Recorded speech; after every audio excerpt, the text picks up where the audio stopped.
We have breaking news. We have breaking news coming out of Syria. The Associated Press is reporting just about 40 minutes ago at 6:41 p.m. Eastern Time.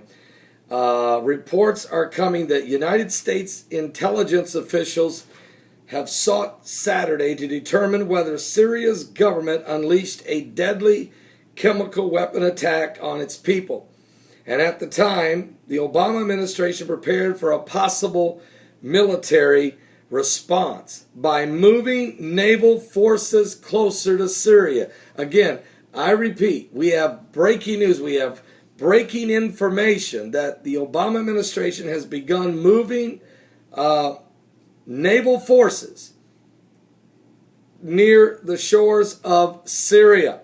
Now, meeting at these Saturday meetings with the National Security Team, President Barack Obama received a detailed review of the range of options he has requested for the United States and its international partners to respond if the fact-finding produces evidence that Syrian President Bashar Assad engaged in deadly chemical warfare, the White House said. Now, at the same time, Obama has emphasized that quick intervention in this 2.5-year-old civil war was necessary and needs to be done.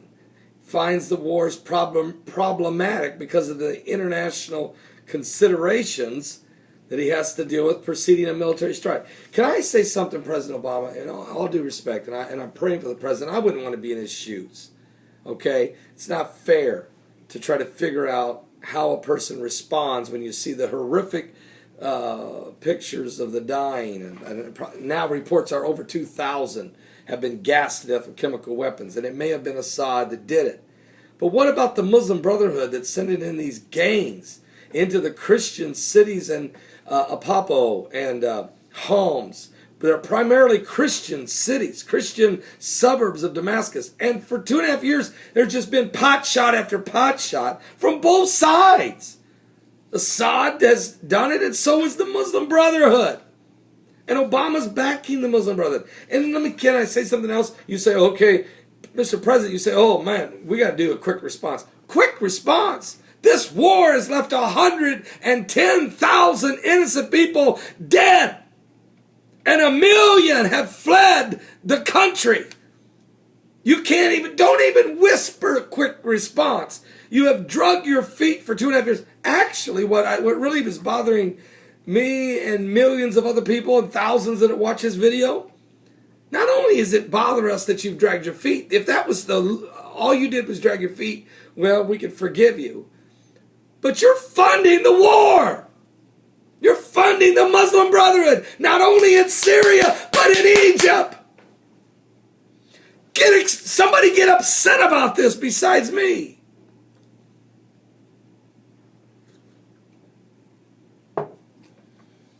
Drink some coffee or something. I don't know what you got to do. I don't know what you need to do. Pray. We all need to pray. Anyway, look, I already did a 14-minute video. I'm not going to explain to you how the whole Bible prophecy explains that this event was taking place. I've already done that. Matter of fact, just did it an hour ago. It's already hit 301 views and climbing because people want to know what's going on. So I want you to go there, watch that video. It's 14 minutes long, but I explain all the biblical scriptures that are found in, of course, Isaiah 17:1 and Jeremiah 49:23-27. The Arab Spring in Daniel 11:41-45. Psalms 83 war, of course, is right there as well. Verses 1-5. I mean, the jihad is on, folks. The jihad is on.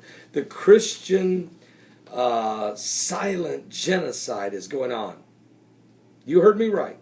Christian silent genocide is happening all over the world. And the reason I say it's silent, because the American and Western media refuses to cover it. I'm Pastor Paul Baby. I do know that, let me say this. Obama did discuss the situation on the phone with British Prime Minister David Cameron.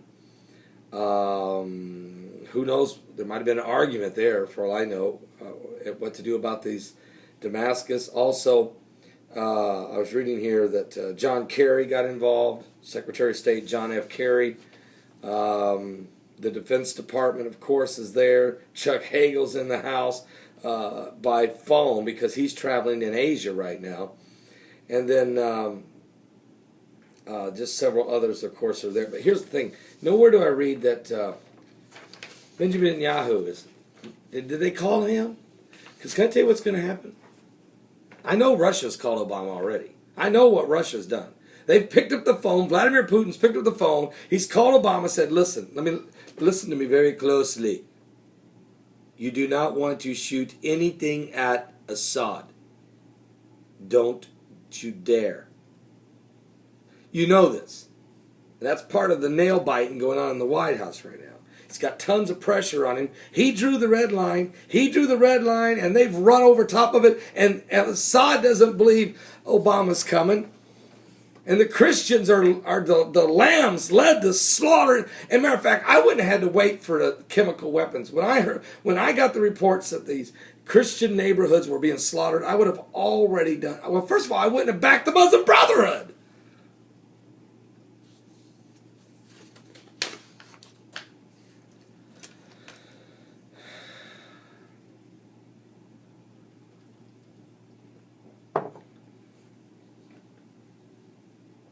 Pray for the President of the United States. Because I'm sure he got the call for putting a lot of pressure on him now as Putin.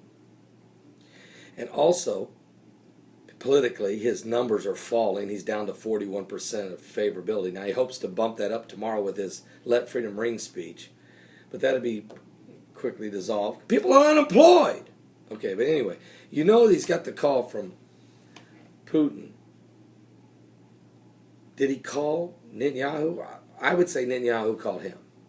And I would say Netanyahu said this, Mr. President, you do realize that if you fire missiles, you can't just tippy-toe in there. You have to blow everything up, every missile, blow up all their planes, and blow up all of their chemical weapons storehouses, anything and everything that resembles it, any intelligence. Because if you don't, they are going to fire chemical weapon rockets at us. They're not going to shoot you, Mr. President. They're going to fire them at us, at Haifa, at Tel Aviv. They're going to fire them across the Golden Heights. They're going to fire them.